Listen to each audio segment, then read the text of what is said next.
আমি তোমাদেরকে না বলতে পারছি না, আমার জাস্ট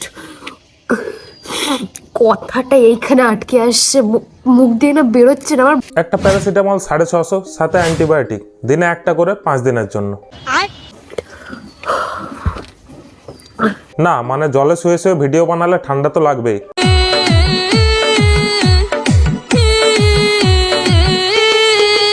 আর ঠান্ডা লাগলে এইসব ওষুধ খেতে হবে। আর ভাই যদি ঠান্ডা লেগেছে তাহলে ডক্টরের কাছে যা, ইউটিউবে এসে নিজের সর্দি ঝাড়ার কি মনে হয় বুঝি না।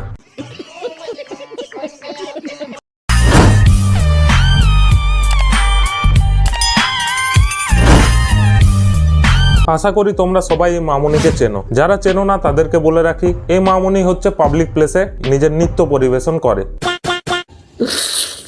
না তুই আগে কেঁদে নে, নাক টান, কাশ, বমিও করে দে, আমরা তো এগুলো দেখার জন্যই এসেছি এখানে, তাই না?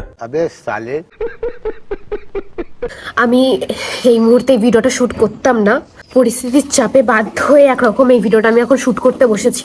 আমিও তোকে রোস্ট করতাম না, পরিস্থিতির চাপে করছি।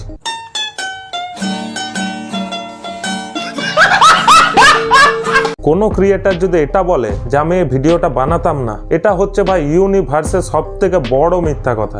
ঠিক বলেছো। হ্যাঁ ভাই, পরিস্থিতির চাপে ভিডিওটা শুট করে আর সেই চাপে ভিডিওটাকে এডিট করে আপলোডও করে ফেলেছে। কি মানা যায়? এরকম পরিস্থিতির চাপ আমার কেন হয় না ভাই? একটাও ভিডিও টাইম মতো বানাতেই পারছি না। ये बड़ी अच्छी बात कही आप।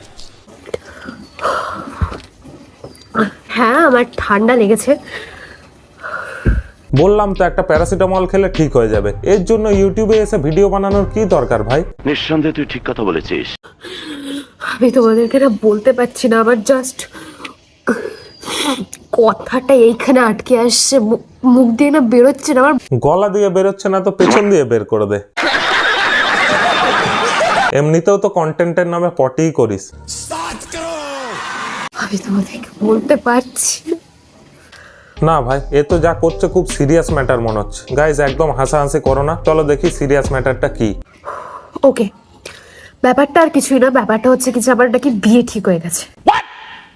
মাদারবোর্ড, বিয়ে ঠিক হয়ে গেছে শুনে এত নাটক, বিয়ে হয়ে গেলে যে কি করতো। इतने तेजस्वी लोग हैं हमारे पास। মানে ভাই প্লিজ কেউ একে একটা ন্যাপকিন দে, আমার রিকোয়েস্ট।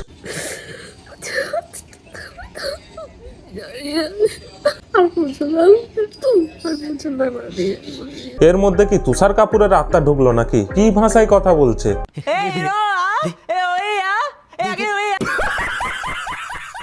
বাড়ি বাড়ি বিয়ের ইনভিটেশন কার্ড পর্যন্ত পাঠানো হয়ে গেছে। মানে আমাকে একবার জানার চেষ্টা, মানে আমাকে একবার জিজ্ঞাসা করলো না যে তোর বিয়ে ঠিক করে দিলাম। ফার্স্ট কথা ভাই, একে কেউ ন্যাপকিন দে। আর সেকেন্ড কথা হচ্ছে ভারী অন্যায় করেছে ভাই, বিয়ে ঠিক করার আগে একবার অবশ্যই জানানো উচিত ছিল ছেলেটাকে যে কাকে বিয়ে করতে যাচ্ছে সে। ঠিক বলেছো। বিয়ে করব কি করব না আমার এখন জানতেও চাইলো না, জাস্ট হুট করে বিয়ে ঠিক করে দিল আর বাড়ি বাড়ি ইনভিটেশন কার্ডও পর্যন্ত পাঠিয়ে দিল।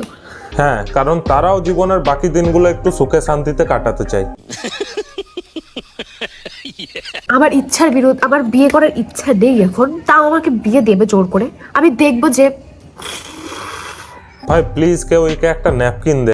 আমার গলা দিয়ে না কথা আর উঠছে না, গলায় আটকে আছে কথাটা, মনে হচ্ছে আমি না পারছি গিলতে, না পারছি কিছু করতে, আমার গলা। ভাই কথা না, ওটা মাছের কাঁটা যে গলায় আটকে আছে।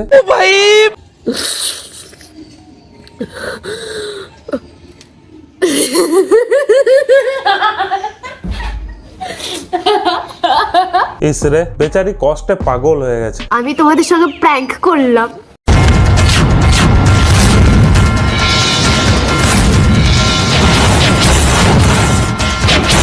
কি বলবো, বেশিরভাগ মানুষই তোমরা হয়তো ভেবেছো যে এটা সত্যি। না গাইস, এটা সত্যি না, এটা একটা প্র্যাঙ্ক ছিল। আমি আই এম শিওর যে 100% এর মধ্যে 95% মানুষ বিশ্বাস করেছে যে এটা সত্যি। তো দেখো মামুনি, এসব প্র্যাঙ্ক করতে করতে কোনোদিন সত্যি সত্যি তোমার বাবা হয়তো প্র্যাঙ্ক করে তোমার বিয়ে না দিয়ে দেয়। তোমরা কমেন্টে এটা বলো যে আমার কি অ্যাক্টিংটা ঠিক ছিল কান্না। তো চলো দেখি কমেন্টে সবাই কি বলেছে।